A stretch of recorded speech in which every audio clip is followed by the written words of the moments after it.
এগুলি এরকম থপা থপা জিনিস।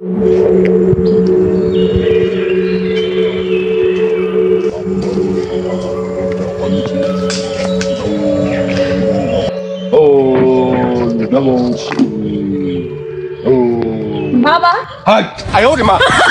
বাবা ডাক দিয়ে তো গাবা করে দিলে। এদিকে আয়। কে তুই? আমি ধ্যানে ছিলাম, ধ্যান ভঙ্গ করলি।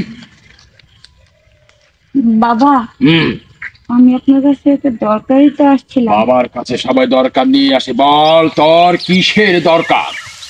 বলছিলাম কি বাবা, আমার না বিয়ে হচ্ছে না, আমার একটা জরুরি বিয়ে দরকার। বিয়ে না আমি বুঝতে পেরেছি। তোর যে যৌবন কাল, তোর এখন নাঙ্গের দরকার। মানে তোকে নাঙ্গেই তোকে সুখ দিবে, বুঝতে পেরেছি।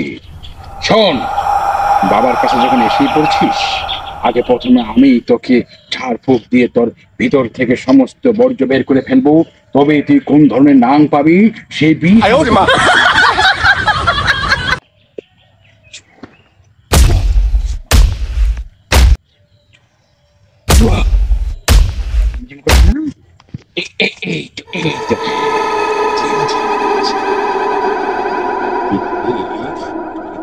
জঙ্গলে তো নাম খুঁজে বেড়াস, আর আমি তো এরকম যুবতী খুঁজি।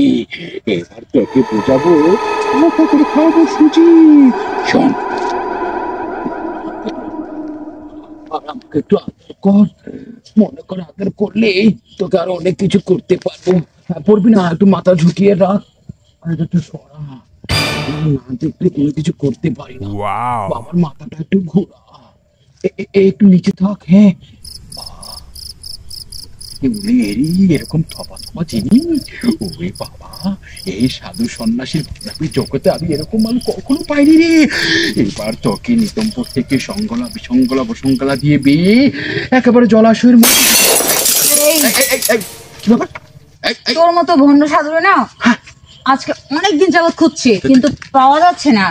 তুই ছদ্মবেশে প্রত্যেকটা এলাকায় ঘুরিস আর প্রত্যেকটা দুর্বল মেয়েদের ইজ্জত নষ্ট করিস। চল খারাপ হয়ে যাচ্ছে কেন?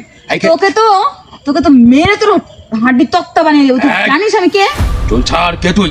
চল ছাড়। এই দেখ আমি কে। সিআইডি? এখন বুঝতে পারছিস?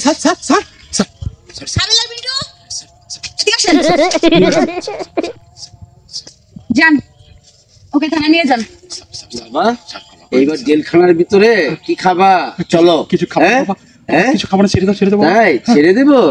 আরে আগে ডিম পোড়া দিতে হবে, ওই চিংড়ির একটা রুমের মধ্যে আছে ওখানে দিতে হবে, আরো কত কিছু মাগুর মাছ। ওরে থানা নেওয়ার আগে এখানে